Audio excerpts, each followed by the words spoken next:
இந்த நாளில் இந்த காலை வேளையிலே கர்த்தர் நம்மை அவர்கள் பலப்படுத்தும்படியே நமக்கு தருகிற வார்த்தை ஏசாயா தீர்க்கதரிசன புஸ்தகம் அதனுடைய 38வது அதிகாரம் அதனுடைய 2வது வசனம். அப்பொழுது எசேக்கியா தன் முகத்தை சுவர்புறமாக திருப்பிக் கொண்டு கர்த்தரை நோக்கி, கர்த்தருடைய பரிசுத்த நாமம் மகிமைப்படுவதாக. இந்த வசனத்தை கொண்டு நாம் தேவஜனங்களாகி நம்மை என்று அவர்கள் பலப்படுத்துகிறார். இந்த வசனம் ஒரு பிரதானமான சத்தியத்தை தேவ பிள்ளைகளாகி நமக்கு காண்பித்து தருகிறது. இந்த சம்பவம் நம்ம எல்லாருக்குமே தெரியும். அதனால தேவஜனங்களாகி நானும் நீங்களும் இதை ஆவிக்குரிய அர்த்தமாய் தியானித்தோமையானால், எசேக்கியா ராஜா தன் வாழ்க்கையில் ஒரு வேதனையான ஒரு சூழ்நிலை வந்தபோது, மரணத்திற்கு ஏதுவான ஒரு சூழ்நிலையில் எசேக்கியா ராஜாவின் வாழ்க்கை இருந்தபோது, அவன் யாரிடத்திலும் செல்லாமல், எந்த ஒரு காரியத்தின் மேலும் நம்பிக்கை வைக்காமல், எந்த ஒரு காரியத்தையும் சார்ந்து போகாமல், எந்த சூழ்நிலையா இருந்தாலும், எந்த நிலையில் தன்னுடைய வாழ்க்கை இருந்தாலும் அதை மாற்ற வல்லமை உள்ள கர்த்தரை நோக்கி பார்த்தான். இதுதான் கர்த்தர் இன்று நமக்கு பிரதானமாய் காண்பித்து தருகிறார். தேவஜனங்களாகி நம்மிடத்தில் கர்த்தர் எதிர்பார்க்கிற ஒரு சுபாவம், எந்த சூழ்நிலையா இருந்தாலும். இங்கே எசேக்கியா ராஜா மறிக்கும்படியான ஒரு சூழ்நிலையில் இருக்கிறான். கர்த்தரும் அவனுக்கு அப்படித்தான் ஒரு வார்த்தையை கொடுக்கிறார், நீ பிழைக்க மாட்டி உன்னுடைய வீட்டு காரியத்தை ஒழுங்குபடுத்தும் என்று. அப்படி கர்த்தரிடத்திலிருந்து வார்த்தை வந்த பிற்பாடும் எசேக்கியா ராஜா கர்த்தரை நோக்கி பார்க்கிறான். இந்த ஒரு சுபாவம் தேவஜனங்களாகி நம்மிடத்தில் காணப்பட வேண்டும்.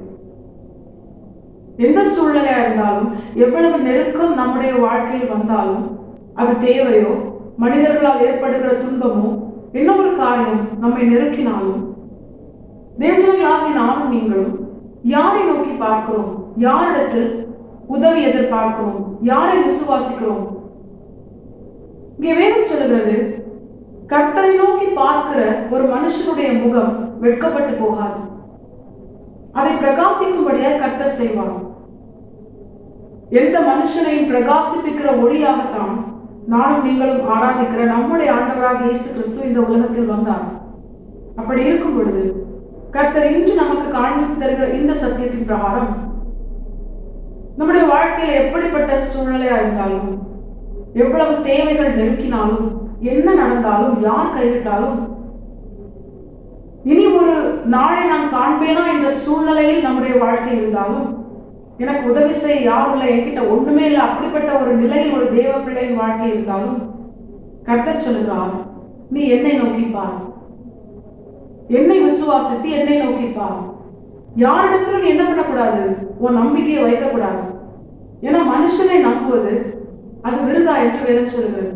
எந்த ஒரு மனுஷன் கர்த்தர் மேல் நம்பிக்கை வைக்கிறானோ அந்த மனுஷனுடைய வாழ்க்கையை தான் எப்படிப்பட்ட சூழ்நிலையா இருந்தாலும் அந்த சூழ்நிலையை நன்மையாய் மாற்றி அந்த மனுஷனுடைய வாழ்க்கையில ஒரு மகிமையுள்ள எதிர்காலத்தை அந்த மனுஷனுக்கு கொடுக்க நானும் நீங்களும் ஆராதிக்கிற தேவன் போதுமானவராய் இருக்கிறார். கர்த்தரை தவிர்த்து வேற யாராலும், அது யாரா வேணாலும் இருக்கலாம், ஐஸ்வர்யவானா இருக்கலாம், பெரிய பதவியில் இருக்கிறவர்களா இருக்கலாம், ஆள் பலம் பணபலம் எல்லாமே உடையவர்களா இருக்கலாம், யாரா வேணாலும் இருக்கலாம். அப்படிப்பட்டவர்களால் கூட என்ன பண்ண முடியாது, எல்லா சூழ்நிலையிலும் உதவி செய்ய முடியாது, எல்லா சூழ்நிலையிலும் நமக்கு தேவையான காரியங்களை நமக்கு செய்ய முடியாது. ஆனா நானும் நீங்களும் ஆராதிக்கிற தேவன் அவர் ஜீவன் உள்ளவர், அவர் தம்முடையவர்களுக்காக எதையும் செய்ய வல்லமை உள்ளவர். அவரை குறித்து வேதம் சொல்லுகிறது, அவர் இல்லாதவைகளை இருக்கிறவைகளை போல வரவழைக்கிற சர்வ வல்லமுள்ள தேவன் என்று. அப்படிப்பட்ட தேவன் இன்று நம்மை பார்த்து சொல்லுகிறார், உன்னுடைய வாழ்க்கை எந்த சூழ்நிலை இருந்தாலும் அதை மாற்ற, உன்னை ஆசீர்வதிக்க, உனக்கு நன்மை செய்ய, உன்னை மற்றவர்களுக்கு ஆசீர்வாதமாய் மாற்ற, உன்னுடைய எதிர்காலத்தை மகிமையுள்ளதாய் மாற்ற, சர்வவல்லமுள்ள தேவனாகிய நான் உன் வாழ்க்கையில் மகிமைப்பட, உன்னுடைய வாழ்க்கையை, உன்னுடைய தற்போதைய நிலையை என்னால் மாற்ற முடியும் என்று கர்த்தர் சொல்லுகிறார். தேவஜனங்களாகிய நானும் நீங்களும் செய்ய வேண்டிய ஒரே ஒரு காரியம் என்ன தெரியுமா?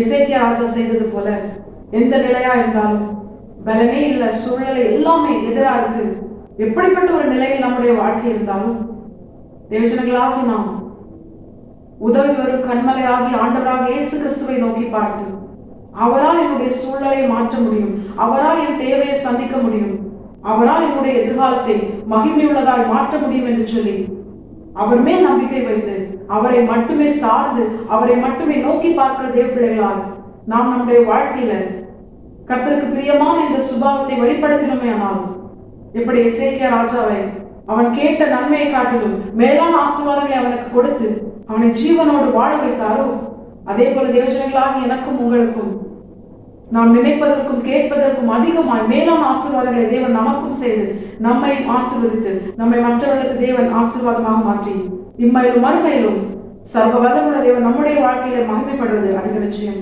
தேவஜனங்களாகி நாம் இந்த வசனத்துக்கு கீழ்ப்படிந்து வாழ நாம் நம்மை முழுமையாக கர்த்தரை பார்த்து அர்ப்பணிப்போம். கர்த்தாவே இந்த வசனத்தை கேட்டு நம் அனைவரையும் ஆசீர்வாதம் வழிநடத்துவாராக. கர்த்தரை பரிசுத்த நாம் மட்டுமே மகிமைப்படுவதாக. மாரநாதா இயேசு வருகிறார். ஆயத்தமாம் ஆயத்தப்படுத்துவோம். ஆமென். பலன் ஒன்றுமில்லை என்று நான் அறிவேன், அவர் பல